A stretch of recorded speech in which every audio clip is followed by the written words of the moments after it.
আজকে আমি তোমাদের সাথে শেয়ার করব দারুণ স্বাদের একটা কুকিজ রেসিপি।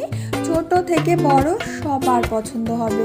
আশা করি প্রত্যেক দিনের মতো আজকের রেসিপিটা তোমাদের ভীষণ ভালো লাগবে।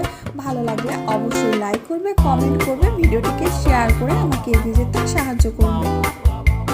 তো চলো বন্ধুরা, আমার রেসিপি শুরু করি। আজকের রেসিপিটা আমি তোমাদের দুভাবে বলে দেবো। তোমরা কিভাবে কেক বিস্কুট একসাথে খেতে পারবে আর কিভাবে বিস্কুট হিসাবে খেতে পারবে। ঠিক আছে, তো এর জন্য আমি ডিম নিয়েছি। ডিমটা যদি কারো পছন্দ না হয় ডিমটাকে স্কিপ করে দিয়েও তোমরা করতে পারবে।